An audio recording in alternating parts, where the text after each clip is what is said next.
अस्सलाम वालेकुम।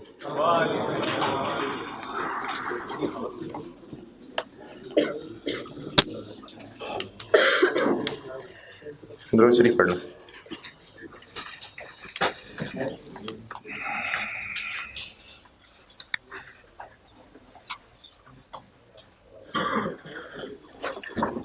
दो टुकड़े करूंगा जी।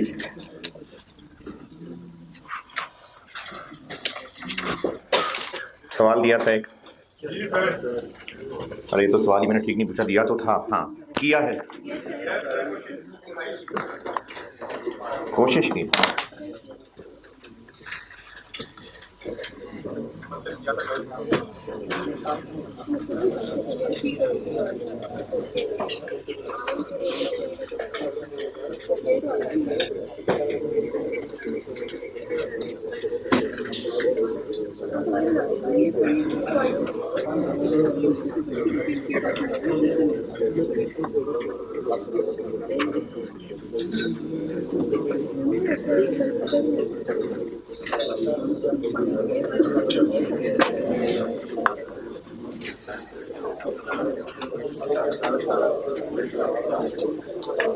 हाँ जी, आपसे वैल्यू कैलकुलेट करने को कहा था कि पार्ट बी कर दीजिए, वो कार्ड बनाना पड़ेगा।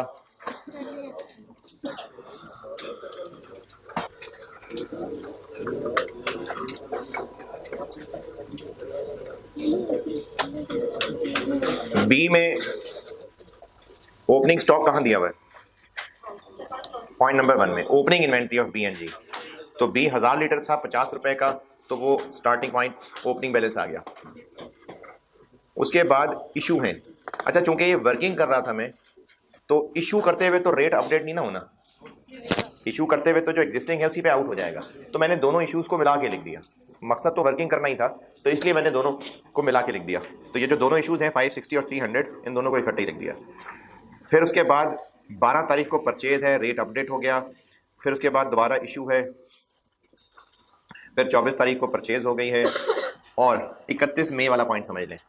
ऊपर कार्ड में ऊपर जो डिटेल बनी हुई है उसमें इशू में 500 लिखा नजर आ रहा है, 500। और रिटर्न के हवाले से जो 100 की एक रिटर्न है, इसके बारे में पॉइंट नंबर 6 में लिखा हुआ है कि बी जो प्रोडक्शन को इशू हो गए थे उनमें से 31 मई को 100 वापस भी आ गए। तो इसलिए सेम डेट में हो रहे थे, तो मैंने इशू में 400 ही लिख दिया। नहीं लिखना तो उसको आप 500 अलग 400 अलग लिख दें। तो ये 400 इसलिए लिखा हुआ है मैंने सोल्यूशन में, 500 इशू हो रहे हैं। और पॉइंट नंबर 6 में लिखा हुआ है कि बी के 100 लीटर 31 मई को प्रोडक्शन से वापस आए हैं स्टोर में। तो 500 इशू और उसी दिन 100 रिटर्न। तो 500 और 100 अलग अलग लिखना है, अलग अलग लिख दें। मैंने नेट करके 400 लिख दिया। ये बी है। बी में और कोई परेशानी अगर सवाल किया है तो? मैं भी बी पे हूँ। अच्छा बी, सॉरी जी जी जी जी जी। हाँ, पॉइंट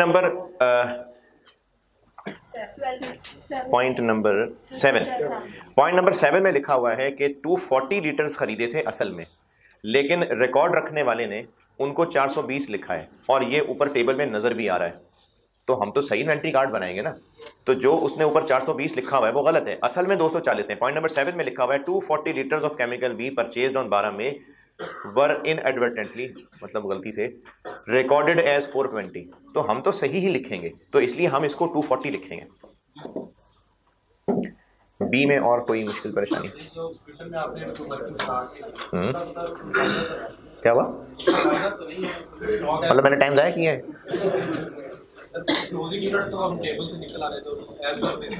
ऊपर कौन सी वर्किंग?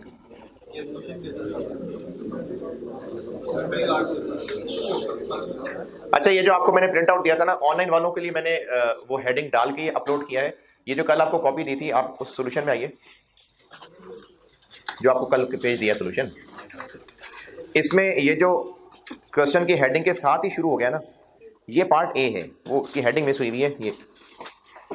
ये चीज, ये पार्ट ए का सोल्यूशन है, तो वो ए लिख लें।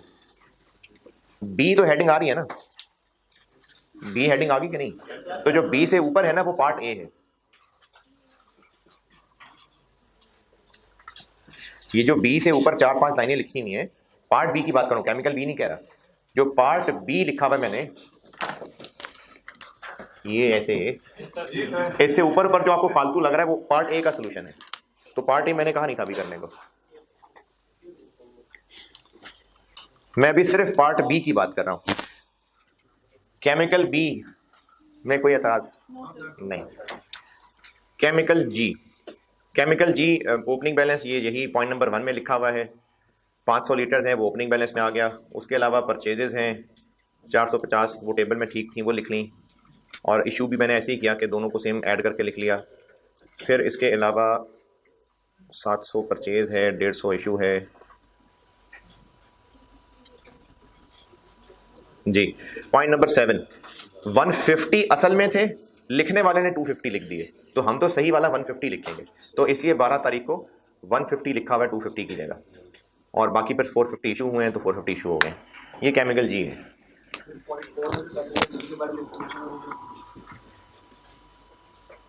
इसका इस वर्किंग से कोई ताल्लुक नहीं था, ये पार्ट ए से रिलेटेड है, वो पार्ट ए करता हूं ना मैं भी। हाँ जी, इन्वेंटरी क्या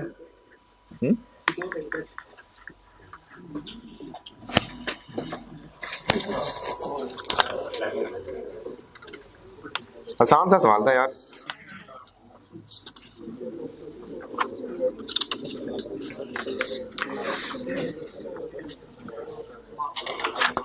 अच्छा, ये जो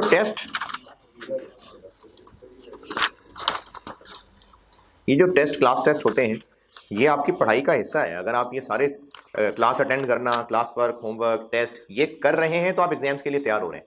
अगर आप टेस्ट नहीं दे रहे, अच्छा टेस्ट ना देने की एक वजह तो हो सकती है आप बहुत मसरूफ जिंदगी गुजार रहे हैं और आप बहुत लिमिटेड टाइम के लिए इस कैंपस में होते हैं, फिर आप क्लास खत्म होती है, हेलीकॉप्टर बाहर आ चुका होता है आपको लेने के लिए, फौरन के फौरन आपने निकलना होता है, फिर तो चलें आप टेस्ट नहीं दे पाते, एक रीज़न तो ये हो सकती है। उसके अलावा एक रीज़न ये हो सकती है कि आप टेस्ट इसलिए नहीं दे रहे क्योंकि आपको लगता है कि अभी तैयारी ठीक नहीं है। सबकी मैं बात नहीं कर रहा, लेकिन कुछ ना कुछ ऐसे जरूर होंगे जिन लोगों ने टेस्ट नहीं दिया ना, क्योंकि ये जो यहाँ सामने बैठे हुए लोग हैं इनमें से 62 लोग हैं जिन्होंने टेस्ट, 62 लोग हैं जिन्होंने टेस्ट दिया है, और ये 62 नहीं है जो बैठे हैं, ये बहुत ज़्यादा है। तो 62 लोग हैं जिन्होंने टेस्ट दिया है। अब जो बाकी लोग टेस्ट नहीं दे रहे, ये टेस्ट जो ना देने वाले लोग हैं, इनके मल्टीपल रीज़न हो सकते हैं, लेकिन एक मेन रीज़न जिसको मुझे टारगेट करना है वो ये है कि आप टेस्ट इसलिए नहीं दे रहे थे क्योंकि आपको लगता था कि आप तैयार नहीं हैं अभी। ऐसे होंगे आप में से लोग, तो बेटा कब होंगे तैयार? ऐसा कौन सा दिन आएगा जब आपको लगेगा कि आप टेस्ट के लिए तैयार हैं? इस सेशन में नहीं आना है ऐसा दिन, लेकिन इसका नुकसान बहरहाल ये होगा कि आप जब टेस्ट से भागते आए होंगे तो फिर आईकेप के एग्जाम से भागने का मतलब है एक अटेम्प्ट छोड़ना। तो जब आप टेस्ट देने से घबरा रहे हैं, जब आपको लगता है कि आप टेस्ट देने के लिए तैयार नहीं है, तो बेटे फिर आईकेप का पेपर देने के तैयार कैसे हो जाएंगे? ये टेस्ट तैयारी ही है। अगर आप लोग टेस्ट देंगे, ज्यादा से ज्यादा क्या हो जाएगा? फेल हो जाएंगे। तो टेस्ट दिया तो सही ना, कुछ लिखने तो बैठे हैं। यहाँ पर राइज में तो इस तरह की नहीं है एनालिसिस, पता नहीं मेरे में नहीं है। जब मैं बैक में था तो एनालिसिस करते थे हम लोग ना रिजल्ट के बाद मुख्तलिफ तरह के जो लोग जिनकी अटेंडेंस क्लास में अच्छी थी उनका रिजल्ट्स क्या रहे, जो टेस्ट देते थे उनके रिजल्ट्स क्या रहे, जो टेस्ट में पास होते थे उनके रिजल्ट्स क्या रहे, जो टेस्ट नहीं देते थे उनके रिजल्ट्स क्या रहे, ये मुख्तलिफ एनालिसिस किए होते थे। तो जिन लोगों ने टेस्ट दिए होते थे, सिर्फ दिए होने की बात कर रहा हूँ, पास होने की बात नहीं कर रहा, उनकी पासिंग रेशो टेस्ट ना दिए होने वालों से बहुत ज्यादा थी। तो टेस्ट देना ही बहुत ज्यादा अमल इसमें कंट्रीब्यूट कर रहा है, क्योंकि जो लोग टेस्ट नहीं दे रहे और ये सोच के टेस्ट नहीं दे रहे कि अभी तैयारी नहीं है, तो फिर अभी नहीं है तो बेटे कभी भी नहीं होगी। क्योंकि आप अगर ये लगता है ना कि अच्छा अभी तैयारी नहीं है, मैं साथ साथ पढ़ते पढ़ते पिछले वाले चैप्टर की भी तैयारी कर रहा हूं, ये कैसे कर लेंगे? मतलब आप जो रोज का होमवर्क कर रहे हैं अगर वो भी नहीं करेंगे, आप रोज का होमवर्क भी पूरा नहीं कर पा रहे या मुश्किल से पूरा होमवर्क कर पा रहे हैं, तो साथ साथ पिछले चैप्टर को कैसे तैयार कर रहे होंगे? तो ये अगर आप टेस्ट से बेटा फरार करना शुरू कर देंगे ना, तो इसका नुकसान आपको अभी नहीं एग्जाम डे में पता चलेगा। तो टेस्ट से फरार मत होइए, आपको जैसा तैसा भी आता है टेस्ट दें, क्योंकि कुछ ऐसे जिदार लोग हैं, मैं नाम नहीं लूंगा नजर लग जाएगी, ऐसे जिदार लोग हैं कि जिनके एक के 2.5 नंबर हैं, एक और इसके 2.5 नंबर हैं आउट ऑफ 10, मैं नाम नहीं लूंगा, ऐसे वो नजर लग जाती है। तो अब ये 2.5 अगर नंबर हैं तो या तो ये जान के फनकारी लगाई है, या हो सकता है उसने अपनी तरफ से पूरी एफर्ट की हो। तो अगर आपने बेटा पूरी एफर्ट करने के बाद 2.5 नंबर लिए ना, तो इस बात पे जरूर शाबाश के आप एफर्ट तो कर रहे हैं ना। अगर उसमें कुछ कमी रह रही है, कुछ मुश्किल हो रही है, ये अली इधर आना, बल्कि बहुत लंबा रास्ता पड़ेगा, वैसे ही देख लें। वो अली मुर्तज़ा है, ये टीए हैं आपके, और ये पिछले सेशन का मेरा स्टूडेंट ही था और बहुत काबिल बच्चा है, टोटली ट्रस्ट हिम। तो अगर आपको कोई पढ़ाई में मसला आ रहा है, कुछ कोई लेक्चर मिस हो गया, कोई और मसला है, तो यहाँ टीए रूम में अवेलेबल हैं, आप इनसे काउंसलिंग कर सकते हैं। ये मेरे काबिल बच्चों में से था, ये पिछले दफ़ा मुझसे कॉस्ट पड़ी है इसने, तो आप इनसे पूछ सकते हैं। तो जिन लोगों के 2.5 नंबर आए हैं, अगर ये मेहनत के बाद, इसी तरह कुछ 4.5 नंबर, 5 नंबर, इस तरह वाले भी हैं, तो अगर आपकी ये मेहनत के बाद है तो बेटा मेहनत जरूर कंटिन्यू करते रहना, इसमें कोई बेइज्जती वाली बात नहीं है, क्योंकि इस तरह से आप मेहनत करेंगे तो इंप्रूव करते जाएंगे। लेकिन वो तकरीबन आधे लोग जिन्होंने टेस्ट ही नहीं दिया, या तो वो इतने जीनियस हैं कि उनको इन चीजों से फर्क नहीं पड़ता, वो समझते हैं कि लो लेवल की एक्टिविटी, हम ऐसे जाएंगे नहीं और ऐसे ऐसे पास कर लेंगे, तो फिर उनको तो मैं भी सलाम करता हूं। बाकी जो टेस्ट दे रहे हैं वो अपनी एफर्ट कंटिन्यू रखें, और तकरीबन कोई 21 लोग हैं जिनके 10 में से 10 हैं। ठीक है, शाबाश, जबरदस्त, आसान सा टॉपिक था, तो नहीं ठीक है, शाबाश। और बाकी को 8-10 और भी हैं जिनके 9.5 हैं, 9 हैं, तो ठीक है, शाबाश। बस टेस्ट से भागने वाले टेस्ट से ना भागें, टेस्ट देते रहिए, बेहतरी आना शुरू हो जाएगी आस्ता आस्ता। पार्ट बी में कोई और परेशानी रहेगी तो बताएं। चलें पार्ट ए करते हैं। सवाल फिर से पढ़ लें, एक दिन बहुत होता है भूलने के लिए, भूल गए होंगे, सवाल पढ़ लें दोबारा। ये थोड़ा सा मुश्किल कैटेगरी का सवाल, यानी अगर आपको इसमें कुछ जुमले नहीं भी समझ आए तो ये इसको मैं थोड़ा सा डिफिकल्ट ही रेट करूंगा। ऑटम 12 की बात कर रहा हूं, क्वेश्चन नंबर 4, मेहनती लिमिटेड। सवाल पढ़ लीजिए, इसका पार्ट ए मैं बोर्ड पे सॉल्व करने लगा हूं। इसका जो पार्ट ए है ना, वो जस्ट एक कॉन्सेप्चुअल टेस्टिंग, यानी इसमें कहीं वैल्यूएशन इन्वॉल्व नहीं थी, ये जस्ट एक कॉन्सेप्चुअल चीज थी। क्वेश्चन पढ़ लीजिए, मैं करता हूं बोर्ड पे।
वो क्लास के बाद ले लीजिएगा, वो सोल्यूशन के पेजेस पढ़े ना अली, और भी ले लीजिएगा, अभी हैं तो दे दें जिनको नहीं मिला वो। कल नहीं आए थे आज, चलें वो ले आते हैं वापिस।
ये खामोशी इसलिए है कि आप सवाल पढ़ रहे हैं, पढ़ लिया।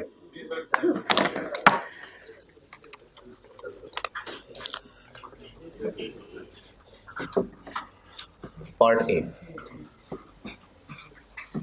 केमिकल बी और केमिकल जी,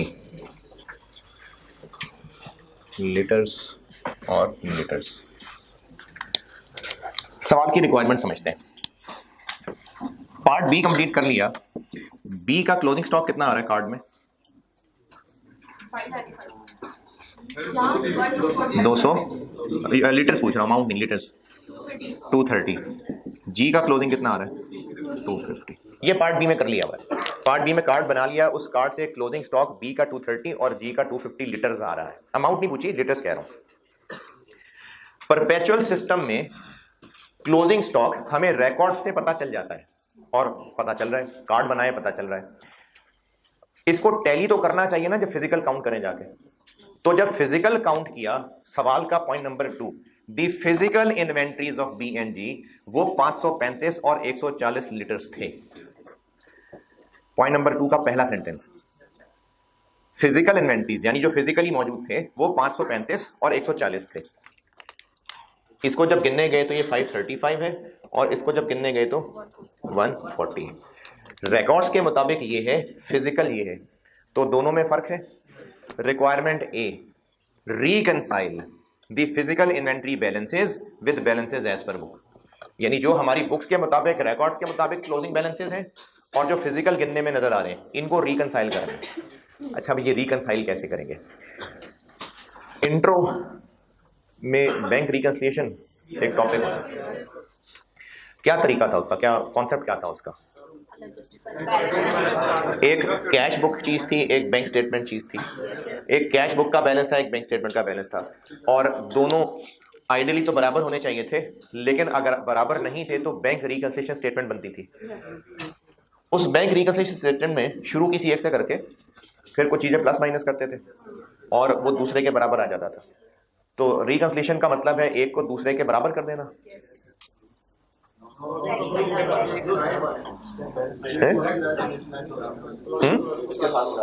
क्या कह रहे हो? ठीक है, नहीं एडजस्ट करने से क्या मतलब? रिकंसिलिएशन ये होती है कि अगर दो फिगर्स में डिफरेंस है, जैसे ये 100 है और ये 180 है, तो रिकंसिलिएशन स्टेटमेंट में इसको 100 उसको 180 लिखने का मतलब ये नहीं है कि या ये गलत है ये गलत है, दोनों सही है, दोनों अपनी जगह सही है, इनमें कहीं का खराबी नहीं है, लेकिन फिर भी फर्क है। बिजनेस का ओनर कहता है कि तुम कहते हो इतने पैसे पड़े में, बैंक वाले कह रहे हैं इतने पैसे पड़े में, तो ये क्या चक्कर है? तो अकाउंटेंट उसको सिर्फ तसल्ली देने के लिए बताता है कि जी वो भी सही है, हम भी सही हैं। असल में फर्क इन चीजों की वजह से, देखें ये चीज फर्क बनती है ना, हाँ ये भी बनता है, ये इसमें हमारी गलती नहीं है ना, हाँ नहीं हमारी गलती, ये भी हमारा मसला नहीं है ना। हम बैंक रिकंसिलिएशन में ये बता रहे होते हैं कि ये फिगर और ये फिगर, इन चीजों के अलावा और कोई फर्क नहीं है। जो फर्क हम लिख रहे हैं इसके अलावा और कोई फर्क नहीं रह गया। और यह बात साबित कैसे हो रही है कि इनके अलावा और कोई फर्क नहीं है? कि एक फिगर से शुरू किया, उसमें वो सारे फर्क एडलेस किए और इसका आंसर दूसरे के बराबर आ गया, तो देखा साबित हो गया इनके अलावा और कोई फर्क नहीं था। ये रिकंसिलिएशन का कॉन्सेप्ट होता है। तो अभी हम क्या करने लगे हैं कि हमारे रिकॉर्ड्स में ये है और फिजिकली ये पड़ा हुआ है, तो इनकी कोई वजह होगी ना डिफरेंस की। तो हम एक फिर स्टेटमेंट बना लेते हैं जिसमें किसी एक से शुरू कर लेते हैं, इससे कर लेते हैं, इससे शुरू कर लेते हैं, और जो जो फर्क की वजह है उनको लिखते जाते हैं। अगर उनके एडलेस करने के बाद एंड आंसर इनसे टैली कर गया तो पता चल जाएगा कि हाँ हमने जो लिस्ट बनाई है बस वही फर्क थे। ये है रिकंसिलिएशन। अच्छा, अब जिन लोगों ने इंट्रो में बैंक रिकंसिलिएशन नहीं पढ़ी हुई, क्योंकि वो इंट्रो एग्जाम होने की खुशी में वहीं भंगड़े डाल के बाहर हो गए थे और बैंक रिकंसिलिएशन पढ़ी नहीं थी, तो मैंने बैंक रिकंसिलिएशन कुछ नहीं बताया। रिकंसिलिएशन का मतलब है कि ये फिगर और ये फिगर आइडियली बराबर होनी चाहिए थी, क्योंकि ये हमारे रिकॉर्ड्स हैं इन्वेंट्री के, तो ये भी इन्वेंट्री है जो पड़ी हुई है। अब अगर ये दोनों फर्क हैं तो हमने ये बताना है कि इनमें फर्क किस किस वजह से है, वो हमने वजह ढूंढनी है। और उसको सही मानने का तरीका फिर यही होगा, हमें कैसे पता चलेगा हम सही बता पा रहे हैं? हम किसी एक से स्टार्ट करेंगे, वो जो डिफरेंसेस के रीजंस हैं उनको इसमें प्लस माइनस करते जाएंगे। सब काम करने के बाद एंड बैलेंस अगर 230 आ गया तो इसका मतलब होगा कि हाँ हमने सारे डिफरेंसेस ढूंढ लिए, अब कुछ भी फर्क छुपा हुआ रह नहीं गया है। ये रिकंसिलिएशन का कॉन्सेप्ट होता है। रिकंसिलिएशन, तो हम इन दोनों को साइमल्टेनियसली इसलिए शुरू कर लेंगे, सवाल की प्रेजेंटेशन के हवाले से हम दोनों को इसलिए साइमल्टेनियसली चला लेते हैं क्योंकि एक एक पॉइंट में दोनों दोनों का जिक्र है। तो अगर मैं ऐसे करूँ ना कि पहले केमिकल बी सॉल्व कर लूँ, उसके बाद केमिकल जी सॉल्व करूँ, तो मुझे वही पॉइंट्स दोबारा पढ़ने पड़ेंगे। तो इसलिए मैं साइमल्टेनियसली चला लेता हूँ कि एक पॉइंट पढ़ा करेंगे और दोनों का जो जो रेलेवेंट पोर्शन होगा वो लिख लिया करेंगे। ये सवाल की अप्रोच बताइए आपको। रिक्वायरमेंट ए समझ आया क्या है? अब हम रिक्वायरमेंट ए में फिजिकल से स्टार्ट कर लेते हैं।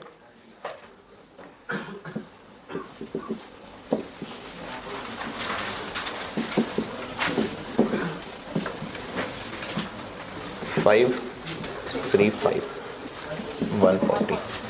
फिजिकल से स्टार्ट कर लेते हैं और जो जो भी मसले हैं वो प्लस माइनस करके देखते जाते हैं। अच्छा, इसमें एक बात और, रिक्वायरमेंट ए में ये तो नहीं लिखा कि आपने लीटर्स को रिकंसाइल करना है, क्या पता अमाउंट को रिकंसाइल करना हो। ये वजह है कि यूनिट्स को कर लेंगे तो अमाउंट को देंगे। हमने फिजिकल काउंट करना ही असल में यूनिट्स को टैली होता है, तो ये यूनिट्स ही को टैली करने की एक्सरसाइज है। वैसे भी पॉइंट नंबर टू में फिजिकल जो पड़े हुए हैं उनकी क्या बताइए, यूनिट्स, बस अमाउंट थोड़ी बताइए। तो हमने यूनिट्स ही को रिकंसाइल करना है, इसलिए ये जो भी यहां पर प्लस माइनस होगा वो सब क्वांटिटी ही हो रही होगी, अमाउंट इसमें कहीं नहीं आएगी। पहले पैराग्राफ में कोई नहीं, उसके बाद टेबल आ गया, रिसीट्स आ गई। Following further information is also available. Point number 1, opening inventory दी हुई है, इसका क्या काम है, ये हमने वो लेजर में लिख लिया, इसका इससे कोई ताल्लुक नहीं है। अच्छा, हम कब के बैलेंस को रिकंसाइल कर रहे हैं, क्लोजिंग ना, 31 मई 31 मई। पॉइंट नंबर 1 ये हमारे इस पार्ट के लिए नहीं था। पॉइंट नंबर 2 ये वो हमने लिख लिया, लेकिन इसका दूसरा सेंटेंस, हम ये काम कब करना चाह रहे हैं, हमारे रिकॉर्ड्स हमें जो बैलेंस बता रहे हैं ये किस दिन का बैलेंस है, 31 मई का। गिनती किस दिन हुई है, एक की तो 31 मई को हो गई है, किसकी, बी की। ये तो 31 मई को गिन लिया था, ये किस दिन गिना जाके, अगले दिन।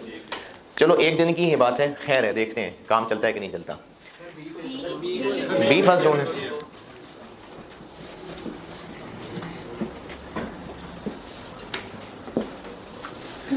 तो जिसको 31 मई को गिना ये सही है, 31 मई को ही गिनना चाहिए था, क्योंकि हम 31 मई के बैलेंस से ही टैली कर रहे हैं।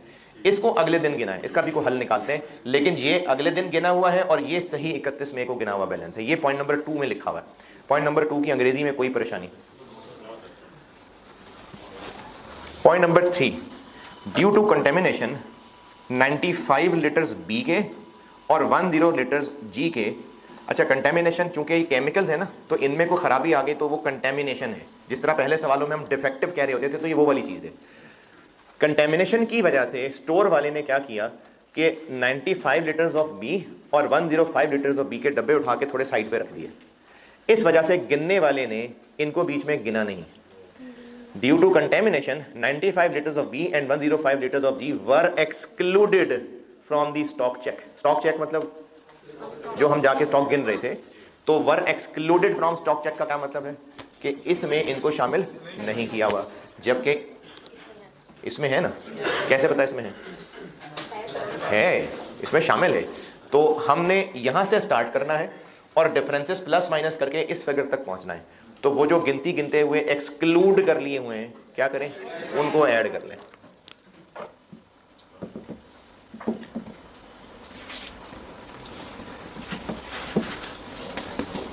बी कितना है, 95 और जी 105।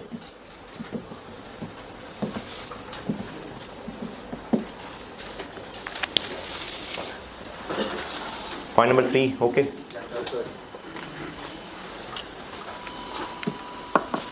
अच्छा, पॉइंट नंबर 4 इसका सबसे मुश्किल पॉइंट है, वो बाद में करता हूं, पहले जरा बाकी समेट लेते हैं। पॉइंट नंबर 5,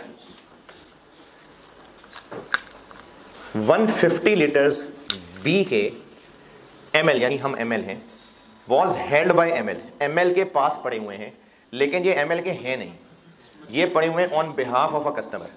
तो ये पड़े हुए हैं लेकिन हैं हमारे नहीं। जब फिजिकली पड़े हुए हैं तो गिने गए होंगे, जबकि हमारे तो नहीं है, तो क्या करें, इनको लेस कर दें।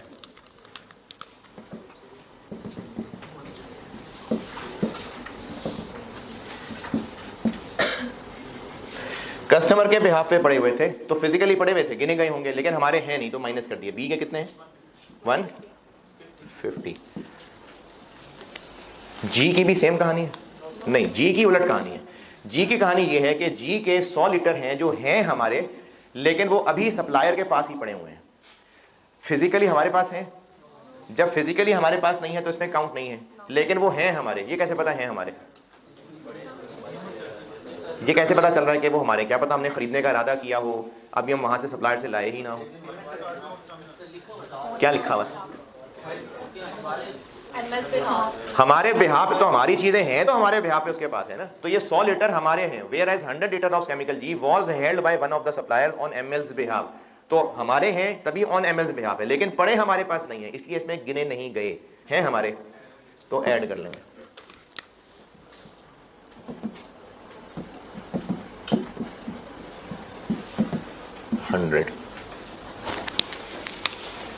पॉइंट नंबर 5,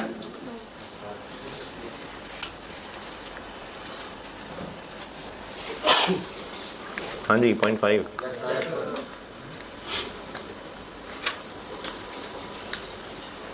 यही ब्लैक कुर्ता लो। हाँ पॉइंट 5 समझ आया? क्या किया पॉइंट 5 में? सर ये जो 150 यूनिट है सर, ये हमारे लिए कस्टमर के पड़े हुए हैं। ठीक है ठीक है, शाबाश। वो उधर आप 100 का क्या किया? चलो दोनों में से कोई बता दो। कैसे पता चल रहे हैं हमारे यहाँ? ठीक है शाबाश। वो सबसे एंड पे आने वाला, सबसे एंड पे। ये 105 क्या किया?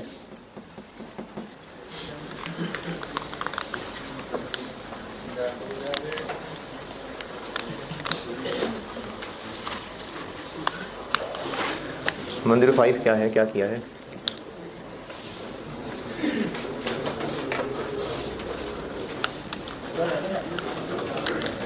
इतनी देर में तो और खराब हो जाएंगे यार।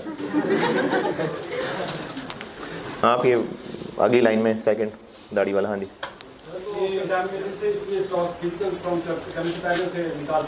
ठीक है, लेकिन है हमारे तो इसलिए ऐड कर लिया। ठीक, ये 95 क्यों ऐड किया? अच्छा ठीक, जाग रहे हैं?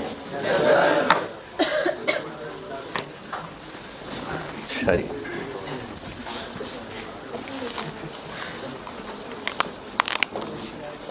पॉइंट 4 का क्या किया है?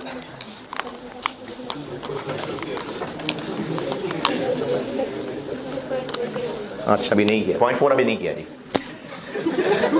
पॉइंट नंबर 6, पॉइंट नंबर 6 नहीं किया, नहीं बताने लगा हूं, पॉइंट 6 बताने लगा हूं।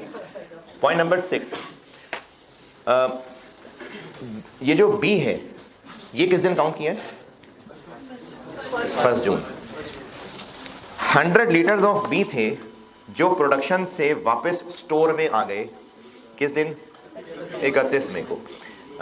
बी की बात 31 मई की हो रही है और जी की बात जो है वो 1 जून की हो रही है रेस्पेक्टिवली। तो बी के 100 लीटर 31 मई को स्टोर में वापस आ गए थे, तो हमने गिनती कब की है? तो क्या वो नहीं गिन लिए होंगे? गिन लिए होंगे, तो बस ठीक है, गिन लिए तो गिन लिए। तो क्या करें 100 का? कुछ भी नहीं, इग्नोर। जी के 200 लीटर्स ये 1 जून को जाके वापस आए, 1 जून। तो हम तो 31 मई की बात कर रहे हैं ना भाई, अब 1 जून की ट्रांजैक्शन को हम क्यों यहां पर एडजस्ट करें? तो इसका भी कुछ नहीं करना, तो पॉइंट नंबर 6 का ही कुछ नहीं करना। दोबारा, बी के जो वापस आए हैं चूंकि वो 31 मई को वापस आ गए थे, गिन लिए गए होंगे, तो बस ठीक है, गिन लिए गए ऑलरेडी। जो जी है वो 1 जून को वापस आया, तो 1 जून तो हमारा काम ही नहीं है, हम तो मई तक की बात कर रहे हैं, हम तो मई तक की गिनती की बात कर रहे हैं, तो इसलिए उसका वैसे ही कुछ नहीं करना। तो पॉइंट 6 का कुछ नहीं करना है जी। वो काउंट अगर 1 जून पे किया होता तो 1 जून पे वापस आ गए, नहीं आप कह रहे हैं कि इसको काउंट अगर 1 जून को किया होता तो 1 जून को काउंट किया, 1 जून को वो वापस आ चुके हुए थे, तो काउंट हो गए होंगे।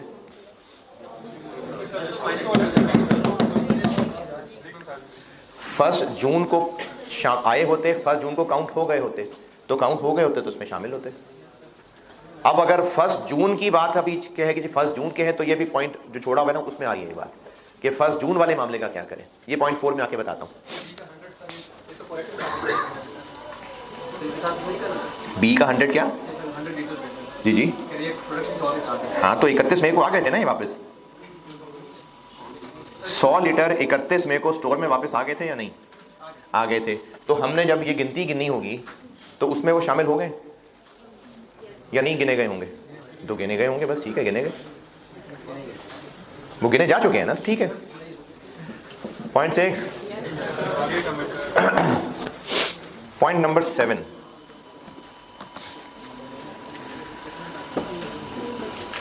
$240 लीटर जो खरीदे थे और जो 150 लीटर खरीदे थे, इनको रिकॉर्ड करते हुए गलत रिकॉर्ड कर लिया। तो वो तो रिकॉर्ड करने की गलती थी ना, वो तो हमने वैसे ही पार्ट बी में ठीक कर ली। हम तो फिजिकल की बात कर रहे हैं, तो उस रिकॉर्ड करने की गलती का इससे क्या ताल्लुक है? कोई ताल्लुक नहीं। तो इस 0.7 का भी यहां पर कुछ नहीं करना। अब आते हैं 0.4 पे। क्या जी? रिकॉर्ड गलत रिकॉर्ड किया है।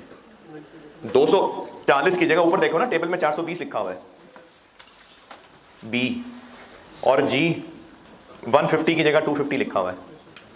तो ये रिकॉर्ड करने वाले ने रिकॉर्ड करते हुए गलती की थी। तो हमने तो वैसे भी सही कार्ड बना लिया, तो ये रिकॉर्ड करने की गलती थी, रिकॉर्ड में ही ठीक होनी थी, और हमने कर ली पार्ट बी में ठीक। ये फिजिकल की तो गलती नहीं है ना, तो फिजिकल तो ठीक है, तो इसलिए इसका इसमें कोई काम नहीं कर रहे। हमने शुरू किया है 535 140 से, इसमें इसका कोई इफेक्ट आया हुआ है नहीं, तो इसलिए कुछ भी नहीं करना। 0.4 समझा रहा हूं जी। अच्छा, 0.4 जो सेंटेंस जिस तरह लिखा हुआ है उसमें मैं आपको कुछ लाइंस लगवा देता हूं, उससे वो समझना आसान हो जाएगा। मुझे सेंटेंस पूरा पूरा बताइएगा। 250 liters of B was which was received on 1st June and 95 liters of and 95 liters of G which was issued on 31st which was issued 31st May 2012 on 31st May 12 after the physical counts after included in physical after the the physical count were included count were included in the physical inventory.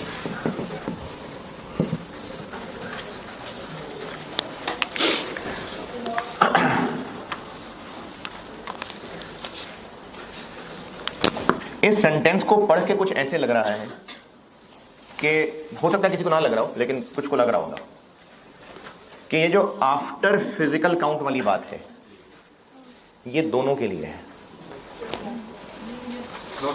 हो सकता है किसी को लग रहा हो, और लगना गलत इसलिए भी नहीं है क्योंकि एंड आ गया ना कि 250 litres of B which was received on इतना and 95 litres of G which was issued on इतना आफ्टर द फिजिकल काउंट, कि शायद इसके लिए भी आफ्टर द फिजिकल काउंट की बात हो रही है। तो ऐसा नहीं है। ये एक चीज है, और ये एक चीज है।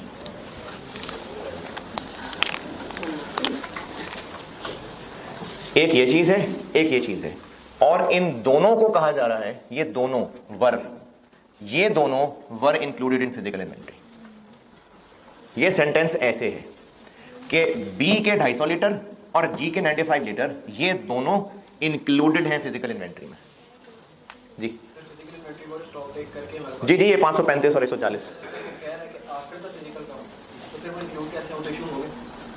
तो ये तो मैं समझाने लगूँ ना, अभी तो सिर्फ ये बताया कि आप इस स्ट्रक्चर को समझ लें कि आफ्टर फिजिकल काउंट इसके लिए है उसके लिए नहीं है।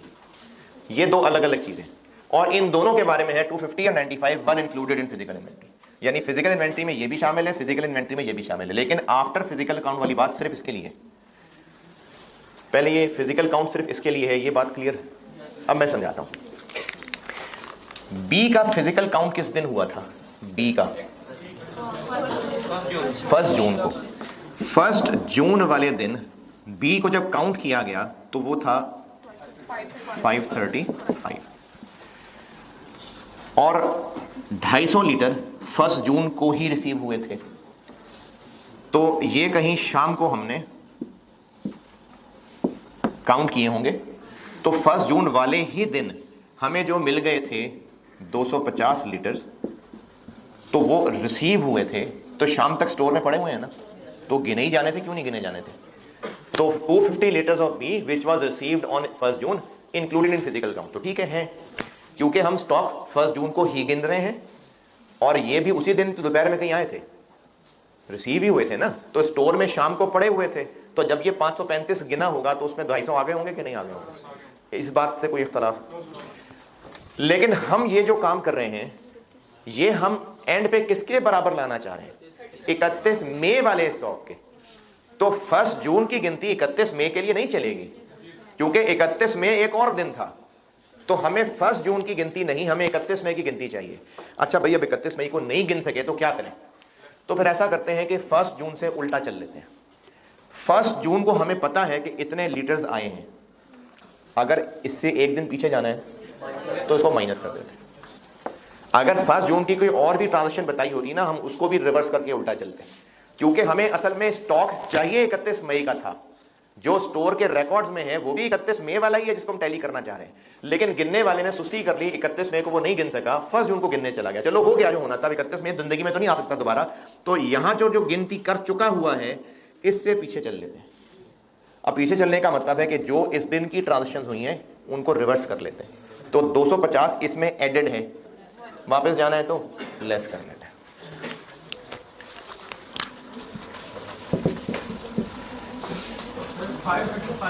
हमने काउंट किया, ये रिसीव हुआ, इसे माइनस किया जी ये 5 जून को रिसीव हुआ है, जी जी 535 काउंट किया 5 जून को जी।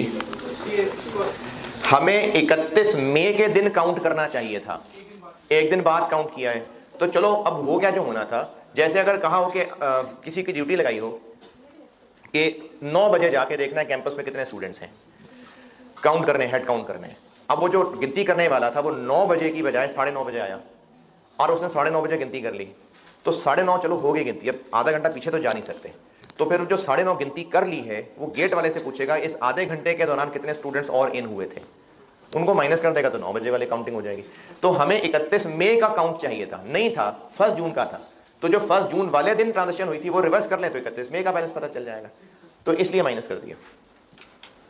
Chemical B okay. Chemical G, chemical G का स्टॉक किस दिन गिना है? 31 मई। और ये इशू कब हुआ है? ये भी 31 मई को इशू हुआ है। अब हुआ क्या होगा? हुआ ये होगा कि 31 मई को स्टॉक काउंट कब करना चाहिए था? शाम को या सुबह सुबह? क्योंकि क्लोजिंग स्टॉक सब सारी ट्रांजेक्शंस क्लोज करते हैं तभी गिनना था ना, तो उसके पास गिनने वाले के पास टाइम नहीं था, वो सुबह सुबह गिनती कराया। अब जब वो गिनती कराया तो गिनती हुई 140, वो सुबह ही काउंट कराया 140 थे। अब वो काउंट जब करके चला गया सुबह सुबह तो 31 मई का दिन तो भी बाकी था, तो इस दिन 95 इशू हो गए। 95 litres which was issued on 31 May after physical count, included है फिजिकल काउंट में। जब इशू कर दिया तो इंक्लूडेड क्यों है? क्योंकि काउंट पहले कर लिया था। तो जब पहले काउंट किया था तब तक तो वो मौजूद थे, इसलिए गिने गए। असल में काउंट शाम को करना चाहिए था, चलो नहीं किया शाम में। अब शाम वाली फिगर कैसे निकालें? इसको माइनस कर दें ताकि सही क्लोजिंग स्टॉक तक पहुंच सके। तो हम इस 95 को माइनस कर देंगे।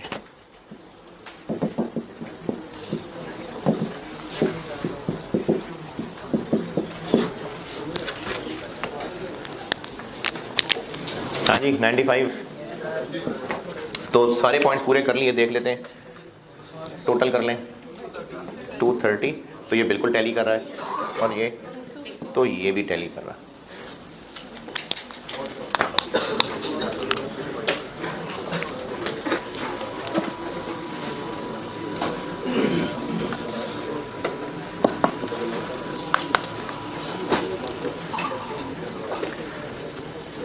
अच्छा, अब ना मैं हर चैप्टर में आपको आई कैप की बुक से, आई कैप की बुक ऑनलाइन अवेलेबल है और वो आपको हार्ड कॉपी नहीं मिलनी है, वो ऑनलाइन ही होनी है। अगर किसी को किताब पढ़ने का शौक है तो बेशक पढ़े, अच्छी लिखी होती है। अगर पढ़ने का शौक किसी को किताबें हैं ना तो फिर आप बेशक आई कैप का स्टडी टेक्स्ट पढ़ लीजिएगा, अच्छी लिखी हुई है।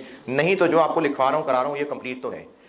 फिर भी कुछ चीज़ें ऐसी हैं जो आप याद करिएगा, वो टेस्ट हो सकती है थ्योरेटिकली।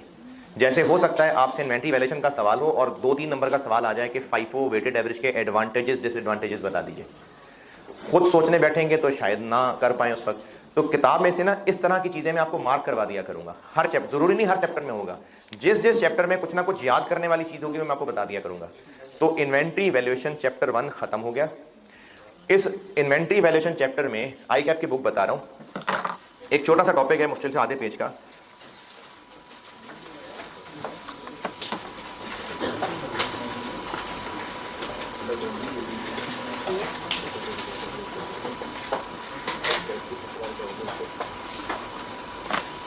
अच्छा, उसके लिए ना आपका एक और हल भी ध्यान में आया कि जो मैं इस तरह बुक में से मार्क करवाया करूंगा, तो वो आईकैप की बुक तो है ऑनलाइन, वो तो हार्ड कॉपी नहीं मिलेगी, तो आपको जो पॉइंट मार्क करवाया करूंगा वो आप वहां से देख के ना अपने रजिस्टर पे लिख लेना।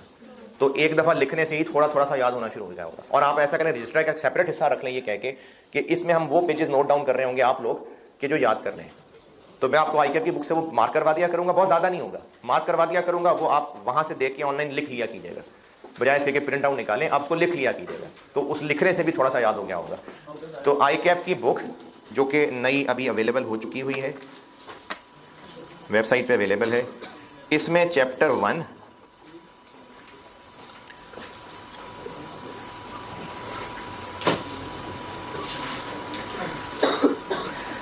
1 में ना पेज 11 से शुरू हो रहा है, पेज 11 तकरीबन एंड से, एडवांटेजेस एंड डिसएडवांटेजेस 5 के, और ये अगले पेज के तकरीबन मिड तक जा रहा है, यानी मुश्किल से आधा पेज बनता है।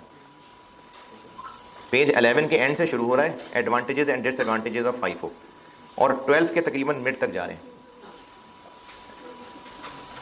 3-3 पॉइंट 5 के हैं, 3-3 पॉइंट एफ के हैं, 2-2 पॉइंट एफ के हैं।